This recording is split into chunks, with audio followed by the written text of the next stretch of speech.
Okay, we are reading Aghora, the left hand of God.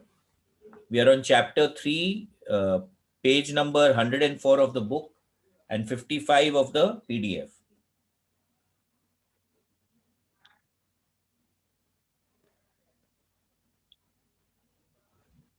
Mahakal is the absolute manifestation of Shiva, but there are others who are almost as terrifying as Mahakal. I had to perform Shav Sadhana twice more before I was able to complete the sadhanas for all of Shiva's manifestations. The last time I did Shav Sadhana was in the Sundarbans, the jungle islands which form the delta of the Ganges. I went there not out of curiosity but in response to a telephone request. Telepathic. Telepathic request. So, what is he saying? That there are many forms and many frequencies of vibration of Mahakal, of Shivji. So, there are many manifestations of Shivji, and to be able to connect with all the manifestations, he had to do Shav Sadhana twice more. Okay. And then he says, I went there not out of curiosity, but in response to a telepathic request. So, you see, when we are going into these altered states, we get messages that this is, you need to do this, you need to do that. And when you are connected and you get that message, if you act on that, that starts becoming more and more stark. I've shared this example with you that when I was traveling from Kanpur to Lucknow, and in the Lucknow airport I left the car, right? I was getting a telepathic message that take out so much money, go and put it in on top of the counter. Now, I could have ignored that message, but that time I was in a different state of mind where I just listened to whatever I was told, and I just did it without thinking. And I mean, there have been so many times when I've been guided to do stuff which logically I would not have done. Okay. So when you are open to these messages, they really start coming to you.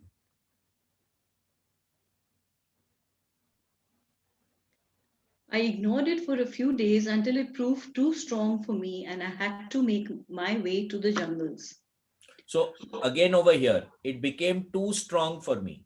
So my channel is open and I'm constantly getting that message.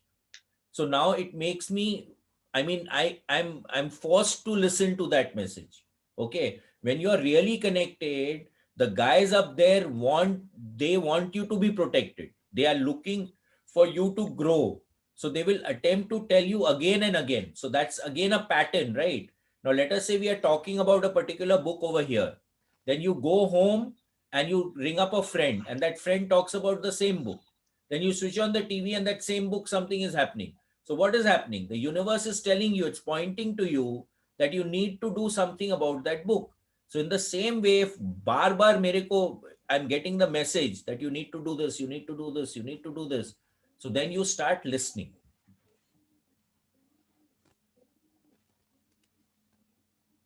The Sundarbans jungles are impenetrably thick. They are home of the Royal Bengal tiger, Mr. Stripe, who can grow to a length of 12 feet. Tigers make a jungle exciting. While I was there, I was well looked after by the Santhal tribe. They would bring me fruits to eat. Occasionally, I would even get a hunk of raw meat. I learned some useful things from them also. Primitive people are really wonderful in some ways. These Santals act together as Bhairav and Bhairavi. Can you believe it? And they have the utmost respect for their Guru. They treat him as God himself. So in most tribal cultures, a lot of esoteric science, esoteric practices go on, right? They've naturally developed it because that's the instinct which is there.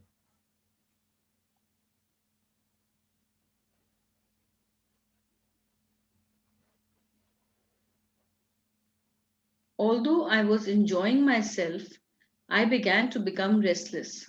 After 2 or 3 days, and one night, I decided to return to Bombay the next day. Whoever had called me probably would not show up. That night, while I was sitting at my dhuni, he came. It was Purnananda, the same Purnanand who was the disciple of Sarvanand and later initiated Justice Woodrow. It was at the insistence of Purnanand that I did Shav Sadhana again.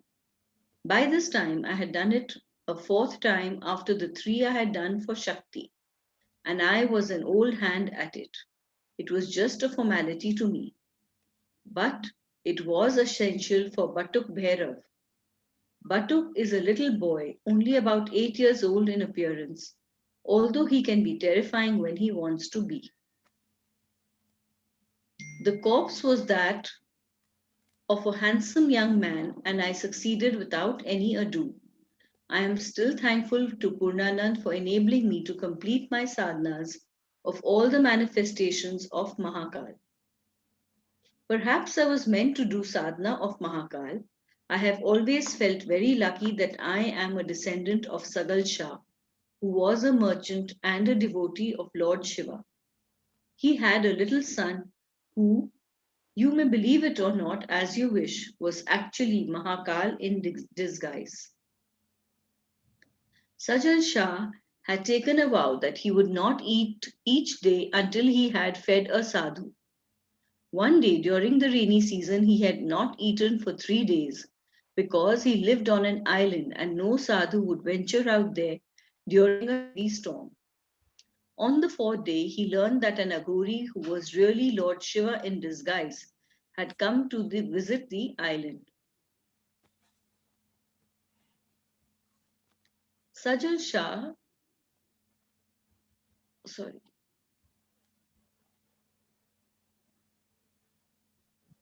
Sajal Shah accompanied the sadhu to his home. The Aghori declared that he had not had food for 3 days and demanded something to eat. Of course, Maharaj, said Sajal Shah.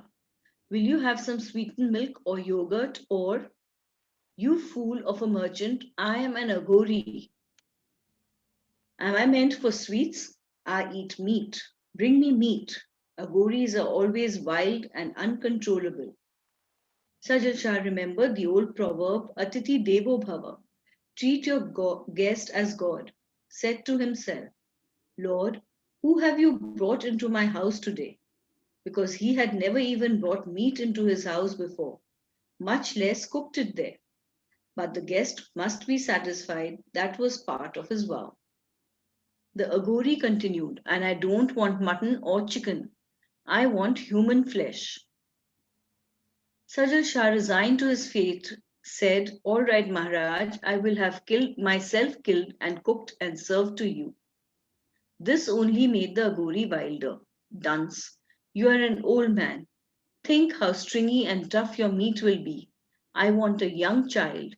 Take his brains and fry them for me. Sajal Shah said, I have a young son who is in school right now. I will go and bring him and have his brains cooked for you. His wife, who was pregnant, also realized that it had to be done to fulfill the vow. Sajal Shah went and found Chelaya, his son, and asked him to come home with him. Before he could explain why Chelaya told him, So that old fellow wants to fry my brains and eat them? All right, let us go there and I will see how he does it. His father should have suspected something when Chelaya knew all about the Aghori before being told. But Sajal Shah was too distraught over his son's impending death to notice. How could Chelaya know about it? He was something different. His own father had not realized who he was. So Chalaiya was operating at an expanded state. So he knew. They went to Sajal Shah's house and Chelaya told the Aghori, So you're trying to be funny, huh? All right, do it. Go ahead. And he was slaughtered and his brains pulverized. And the dish was prepared. The mortar and pestle in which brains were mashed can still be seen on that island.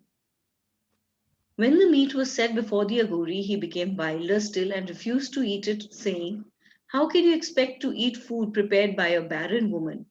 Shameless wretch.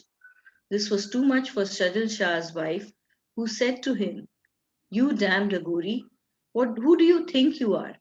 I am pregnant, so you dare not call me barren. Now I am going to make you eat and I am going to watch and see how you do it. Ma in her kinetic Shakti form. Suddenly Azori said to the corpse of the boy, "Get up," and immediately the boy was standing there alive. So, then the Aghori instantly bowed to Chelaya. The Aghori bowed to Chelaya, mind you, and said to Sajal Shah, "Request a boon." Sajal Shah replied, "Lord, what can I ask for? In Kali Yuga, no one is tested like this, and you have graced me by being born into my family. Now, all that I can ask is that all in my family and all of my descendants should have pure minds. Anyone who develops durbuddhi, perverted intellect, should be destroyed." And so it has been until today. For 15 generations in my family, no one did any work, but the family was fabulously wealthy. And anyone, like my father's own brother, who tried to act funny and become a criminal died. Our family was the agent for the East India Company, and we used to own all of Bombay. Because we would not cheat at business, we have lost much of what we once had. But that doesn't matter one bit, because we still have the real treasure, the blessing of God. Take the example of my father. Just before he died, no one could tell the difference between him and his guru. He had concentrated on the forms of his guru for so long that his own form had changed. He must have done billions of japs in his life. So did my mother. And that is just one effect of jap and meditation. With such a background, is it so amazing I turned out like this? So if you focus your attention on anyone for a very long time, you tend to start behaving and looking like that person. Okay, so this is the reason why you'll find that many people who are husband and wife, spouses, they start looking like their spouse. Chapter 4, Ran Bandhan. Punarapi Jananam, Punarapi Maranam, Punarapi Matra Shayanam. Birth and death and living in a womb over and over and over again. The primal death. What is the purpose of being born? To recognize yourself, to realize that you are neither the body nor the mind, but rather the eternal soul, which is the ultimate unity. Call it Atma, Parampurush, Brahman, or what you like. How is one born into the world, though? What makes an individual take birth?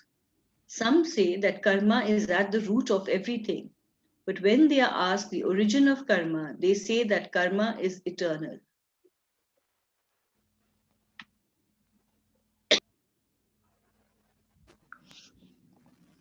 But how is that possible? If karma was eternal, how could anyone ever escape from it? Actually, the law of karma is nothing else but Newton's law of motion. Each action causes an equal but opposite reaction. There is no fundamental difference between action and reaction since their relationship is such that whenever one occurs, the others has to follow. This is simple cause and effect. This is why I always say cause is effect concealed, the effect is cause revealed. When you know one, you know the other. If you know the potentiality inherent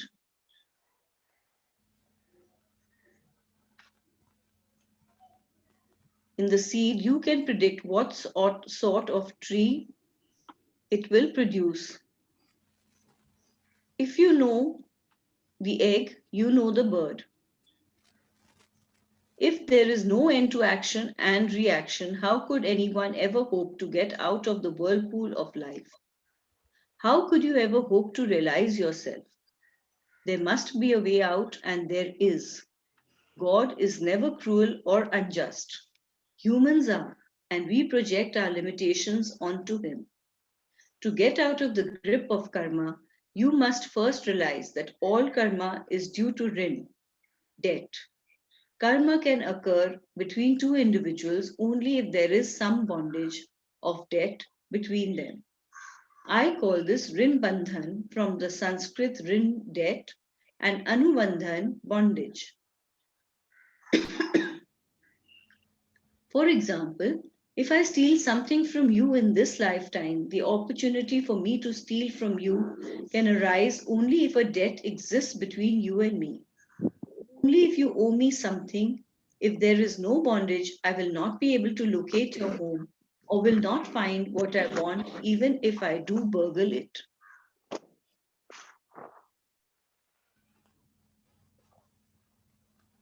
And if I steal from you, instead of receiving from you as a gift the thing I want, of your own free will, it is highly likely that you must have stolen from me in the past. Your past action creates a like attitude in me. This is a very much simplified example, of course, but you can get the idea from it. My theft from you is not a karma. It becomes a karma only when I identify myself with the act of stealing. As long as I do not self identify myself with the robbery, it is not a karma for me. It may be unwise, it will hurt your feelings, it may land me in jail. You may beat me up or shoot me in return, but it is no karma. It is only a past rin working its way out.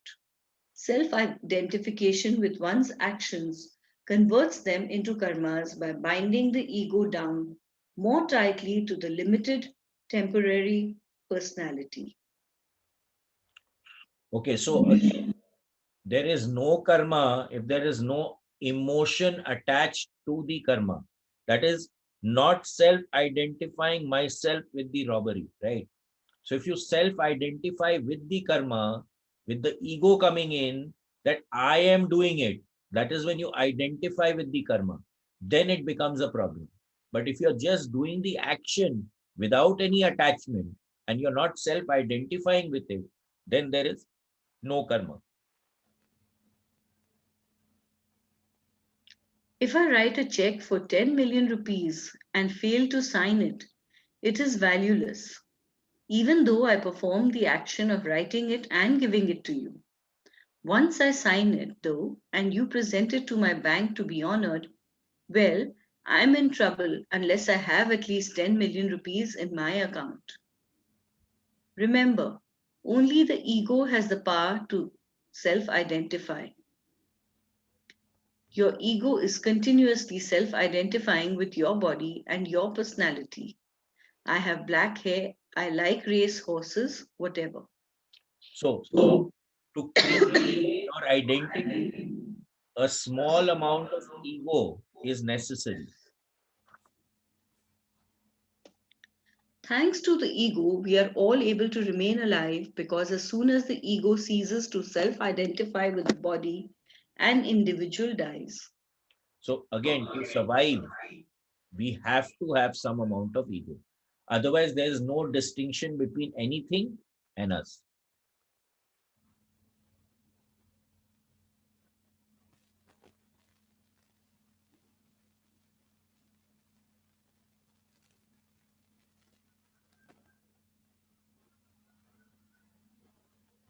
The difficulty is that the ego not only self identifies with the body, it also self identifies with all the actions performed by the body.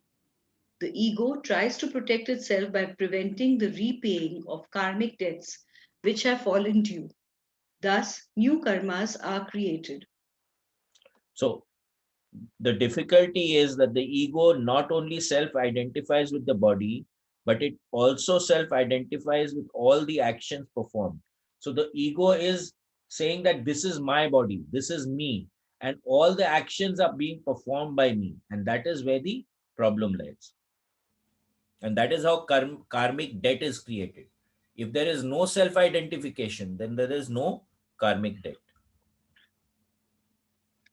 Suppose I know I have a Anubandhan with you. If I am wise, I will ensure that the debt is paid off. It will mean one less bondage to the world and will bring me closer to my goal of self realization. People enjoy being repaid, but usually balk when it comes to paying out. The result is karma. So we have to In complete the circuit. The moment you complete the circuit, that is when you can eject the circuit. If you've not completed it, then you cannot get ejected from the circuit. In my case, I am very anxious to finish off my cycle of births and deaths. So I allow every person who has any Rinbandhan with me to take from me whatever they are entitled to. Whether they are destined to make my life miserable or to make me poor or whatever, I don't mind. Let them do it. They cannot take from me any more than the value of the debt I owe them. The moment I object in any way, even mentally, then karma has begun. Likewise, if I have to take from someone, I take only what I know I am entitled to, no more and no less. So, what is meaning over here? He is operating in an altered state of consciousness. Because of that, he has the information as to whether who he owes something to and who owes something to him.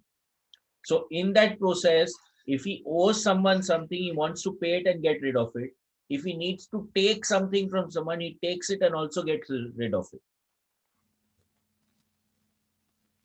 Now, I know I have the advantage of knowing about my Rin Bandhans, but anyone, even someone who has no idea at all about whom he owes and who owes him, can make good use of this attitude.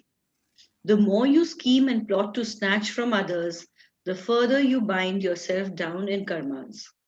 The freer you are, accepting when it is giving and giving when it is requested, the more of your rin bandhans are effaced and the closer you come to your goal. So, now this takes us back to Celestine prophecy. When we were looking at the eighth insight, it was about freely giving the energy and the other person freely giving the energy back to you, right? So over here, if you say no or you try to grab or you go into the control drama, that is when the karma is also created. So idea being in Celestine prophecy, when we look at it, is to transcend the control drama. And over here, it's the basically the same thing when he says over here, uh, uh, object. It was somewhere over here. So yeah, the moment I object in any way, even mentally, then karma has begun. It is said in the last paragraph. So the point here is that if we say no, we create a problem for ourselves, right? The more we say yes, the better off we are. Because ultimately, the universe also wants to balance things out for us. It doesn't want us to be stuck. So, if we follow that intuition, if we can access that intuition, then we know what is right and what is wrong for us and which is the path that we need to take. So, that is where the expansion of consciousness starts to play a part. Knowing more from this part of the system than to know from this top end of the system.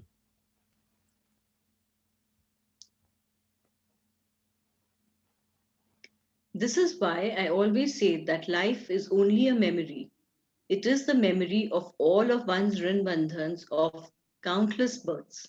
This memory is stored in your causal body, from which the rin bandhans project for their fulfillment at the appropriate moment. If you have given a lot in your past births, then you will have many people to act as your debtors in this birth, and you will have sweet memories.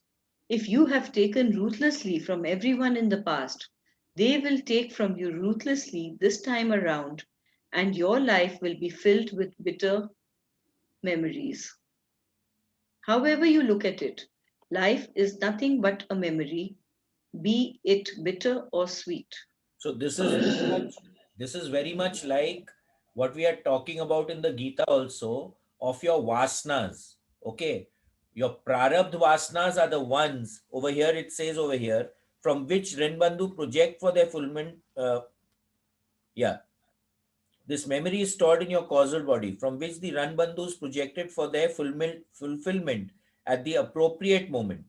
Right? So anything that is matured from the Sanchit Vasanas, what has matured and it is willing to be played out, becomes your Prarabdha Vasanas, right? Which is what is fulfilling right now as your Prarabdha. But ultimately, what is the game? To be able to get rid of all your Sanchit Vasanas, clear your debt, right? So there are no desires left. Any kind of action that you have taken, any kind of response that you have got, that all gets clarified. So over here, what is he attempting to do? He is going into an altered state and he's clearing the vasanas. Once the vasanas are cleared, only then you can transcend. Aniket, Yeah. do they speak the same in zero limits also, where they tell us to, like, erase all your memories and come to zero, which is Exactly. So Shunya? again, in zero limits, the concept, that's a nice thing that you brought up. In zero limits, there are three states in which you can operate, right? One is from memory, which is our normal conscious mind. The other is inspiration, which is here, which is coming from your deeper state of consciousness. And the third is zero, where you are there but not there. Okay, there is nothing left. You are identified with everything. There is no distinction. Duality falls. So even when all your vasanas are cleared off, there is nothing left. So you become zero and you merge with the infinite. So it is basically the same thing in zero limits. When you're looking at it from Celestine prophecy, when you're looking at it from the Gita and what he's talking about here.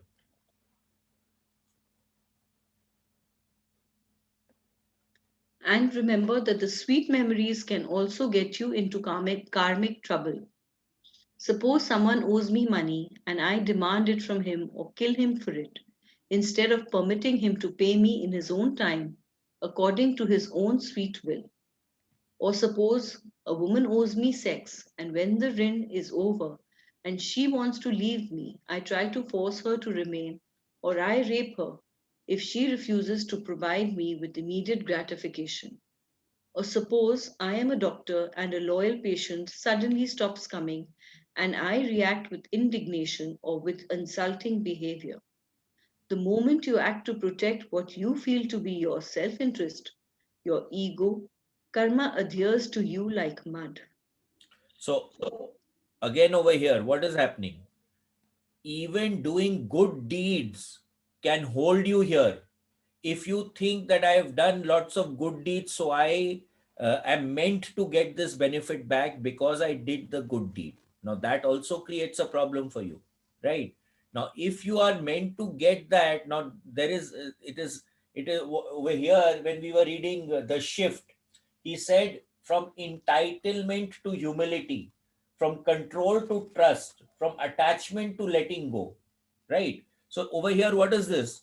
The same thing. If I say that I'm entitled to something and I want to grab it, then it becomes a problem. Why? Because I'm attached to it, right? And I want to control it. So again, I'm creating a problem for myself and I'm creating bandhan for myself. I'm getting back into the cycle. So the point is that we need to move from effortful to effortless and just watch what is happening. So again, we come back to Sakshi Bhav to be able to observe what is happening, do what needs to be done in the moment, and then step out of it. So this is exactly what he's saying here. We cannot force anything to happen. People ask me, but how did all this start? How could there be a first Rin Bandhan, a first debt to start the whole ball rolling? The first Rin, the source of Rinu Bandhan, occurs when Shakti has emanated from Shiva. After emanating, she feels she must return and reunite with him. She owes her existence to him, and because she feels incomplete without him, she craves reunion. The period between the emanation and the reunion is the time when karma is performed. When the union is complete, there can be no karma, there is no individuality left to self identify. So again, when is karma created? When there is duality, when there is me and you, right? So when Shakti came out of Shiv, duality was created. And between that interim till the merger took place is where all the activity, all the action starts taking place, which starts creating the binding, which starts creating the attachment. The job of Shakti is to irritate, prod, awaken her Shiva. Once Shakti is emanated, Shiva becomes quiescent. Shakti incites him to action so they can dance together and by their dance create the play of existence. Shakti provides the energy for the sublime cosmic dance. Shiva provides the control and rhythm. This is the meaning of the pictures in which you see Kali dancing on the prostrate body of Shiva. She is awakening him out of samadhi so he can dance with her. My Tara does the same thing. So again, if I am whole, then nothing else exists because everything is in the whole and nothing is in the whole. For creation to manifest, there has to be that duality to for that performance to happen.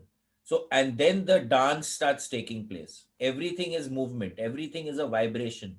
So, the vibration starts to take place where the energy is there and the rhythm is provided by Shiva, and the energy is provided by Shakti. Look at the atom. The protons are like Shiva. They remain still at the center, attracting the electrons to themselves passively. The electrons, forms of Shakti, whirl incessantly about the nucleus, trying desperately to reunite with the protons. Shakti is dynamic because it is she who emanates. So, again, the concept of kinetic energy and potential energy comes up here. Shakti is kinetic energy. She is moving, she is acting. And the proton or Shiva is the static energy or the potential energy which is there. And Shakti is constantly rotating around the potential energy. So the electron is constantly circulating around the proton and neutron. She moves outward and then tries to move back like the protons. The neutrons represent what happens when Shiva and Shakti reunite. All dualities like polarity and charge are finished. The manifestation is dissolved. This is why the authorities say that the absolute reality has no gender or attributes. All the attributes are contained within it. Otherwise, how could they manifest? But in the absolute state, they are only in potential form. When a neutron splits to form a proton and an electron, then the manifestation begins all over again. Duality has been created out of unity. If a physicist is asked why this happens, he can only answer that it is the nature of matter to manifest and redissolve like this. And we Vedics say the same thing, that it is simply in the nature of the universe to manifest and redissolve periodically. So again, electron has a negative charge, the proton has a positive charge, and the neutron has a neutral charge. So ultimately, when the electron and proton they merge, they'll become a neutron. And when does the creation happen? For anything to get created, you have to have the electrons. For any chemical to bind with each other, the electrons, you see, if this is the neutron and this is the electron circulating around the neutron, the binding between the molecules happen because of the circuit of the electron. They bind. So the original hydrogen was the original atom, and then it bound to create the other chemicals, the other elements which are there, right? If the electron was not there, the other elements would not get created because the different ways in which the atoms bind create the different elements. So over here he says that if they did not, the neutron did not split and create the neutron and proton, electron and proton, the elements only would not exist. And we are here what? We are basically chemicals, right? So in the physical form, so nothing would exist. So the play of existence is because of this dance. But why the atom? Consider human beings. Birth and death, death and birth, two sides of the same coin. You can't have one without the other. If you know birth, you know death, and vice versa. Birth came first. Shakti emanated from the unified lordship. Sorry. Shakti emanated from the unified unmanifested reality. When Shakti returns to her controller, Lord Shiva, that is death. Birth and death occur only so long as the causal body exists, because only when there are sufficient karmas with which the ego has self identified will there be enough impetus for birth to take place to create situations in which the karmas can be worked out. So again, birth and death are part of the same game. If you are born, you know you are going to die. Okay. Then what he's saying over here is that if there are vasanas left, if there are certain debts to be paid, only then birth will take place. If all the debts are wiped out, then there will be no birth. There is nothing for the ego to identify with. There is no duality left. So there is no question of any kind of birth or death taking place. All the karmas in storage in that causal body must be burned away before one gains exemption from rebirth. But it is so rare for the causal body to burn that only a few over the course of centuries and millennia ever get to experience it. Besides, out of a million people, perhaps only one even wants to experience it. Why? Because most of your karmas must first be burned away before you can even develop the desire to do away with the desire. And as long as even a few karmas remain, your body will remain and your ego will continue to self identify with your form and will continue to relate to the universe in terms of form. So even the desire to have no desire is a desire. So until you really transcend that, you still have a desire. So the ego still exists. The ultimate Shiva has no form, no attributes, nothing. When you aim for the ultimate, you can expect to carry form along with you. You can't. Remember, You sorry, can't expect to carry. sorry. The ultimate Shiva has no form, no attributes, nothing. When you aim for the ultimate, you can't expect to carry form along with you. Remember, all forms, even the form of Shiva, exist within the within the manifested universe, which is nothing but the Adya Shakti. When you are ready to go beyond Shakti to Shiva, you must be willing to turn from form and go beyond everything. Which is another reason I say over and over again, worship God with form first and only then go for the formless absolute. Convert your own self into your deity so your ego self identifies with the deity's form and not your own, and then your deity can carry you across to the ultimate. So this is beautiful. So the ultimate, if you are going into zero, then there cannot be a form because everything exists in it and nothing exists in it at the same time. Right? So you cannot expect to carry your form and to go into that unmanifested reality because the form is manifested. Okay.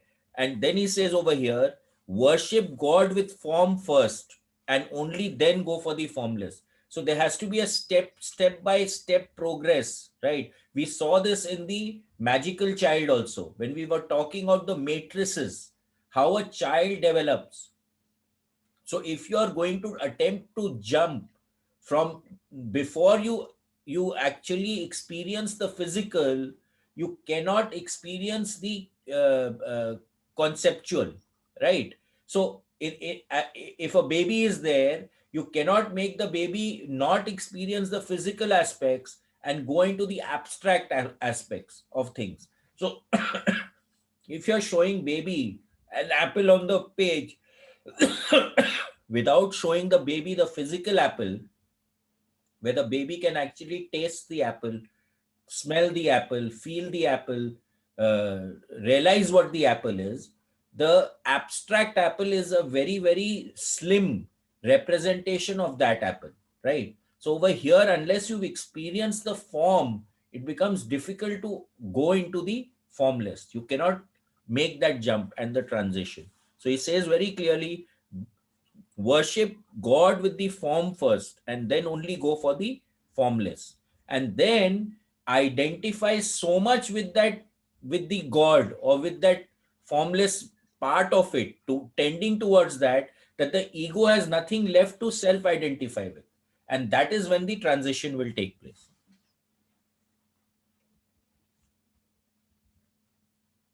Fate and Rinubandhan. Unless you work very, very hard and obtain immortality, you can be certain you are mortal.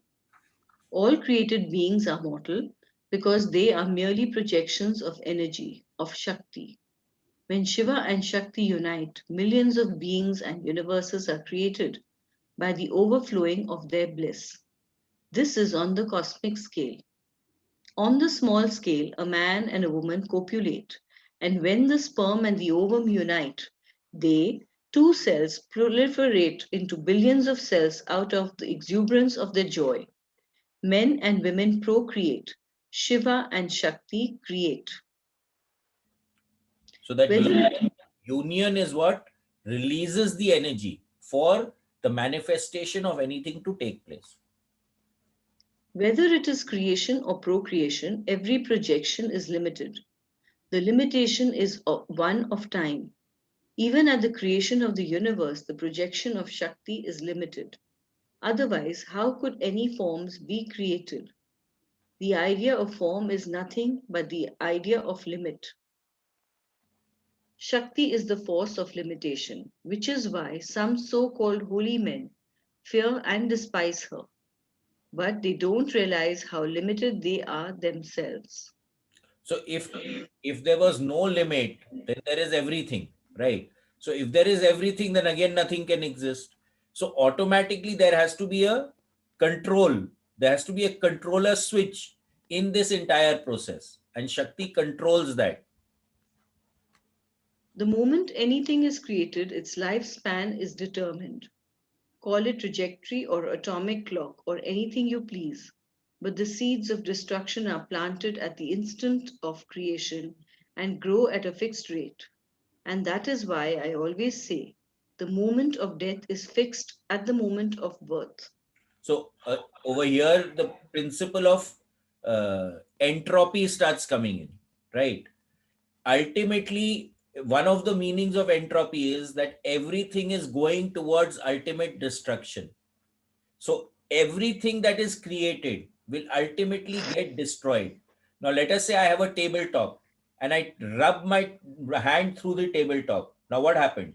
A few at molecules of that substance of which the tabletop is made has been rubbed off by my hand.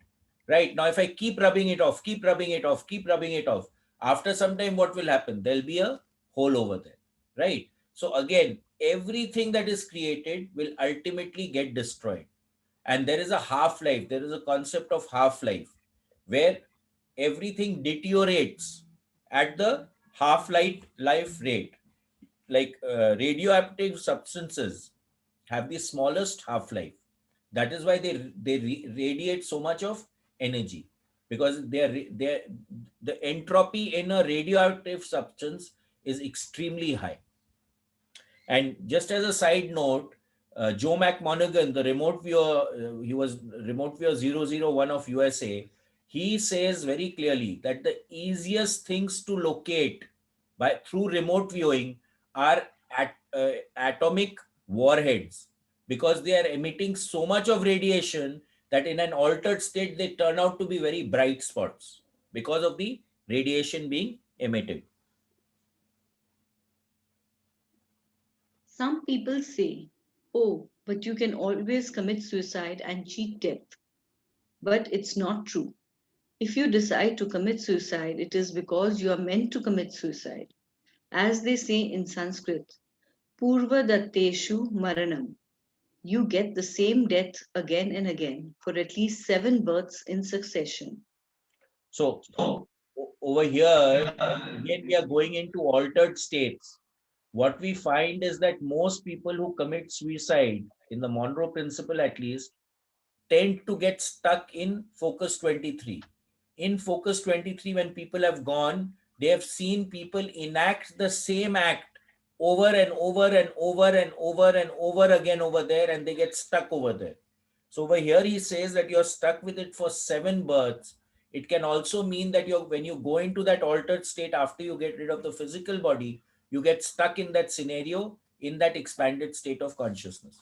And then again, it takes effort and time for you to be able to first realize that you are out of it, and then to eject from it so that you can carry on with your journey. If you're meant to die by your own hand, the idea of suicide will come to you just at the time that Mahakal is ready to come for you. So it is not as if you have any free will over selecting your time of death. Every death, in whatever circumstances, is decided at the time of birth. You may do your best to avoid it, but you will be unable to do so. Yeah. So Even this is if written, and but the fact of the matter is that if you have a task to perform, people who have had NDEs, right? They have actually transcended. So they have died. They've flatlined. They're dead. But then they are told when they go into that expanded state that you need to come back. So many times this will also happen. Over here, of course, he's saying very clearly that your time of death is certain. But again, you need to be in that altered state, into that esoteric state of consciousness, to actually know when you are going to transcend and when you are not going to transcend. I think we can stop here. It's already 14. Okay, anyone, anything?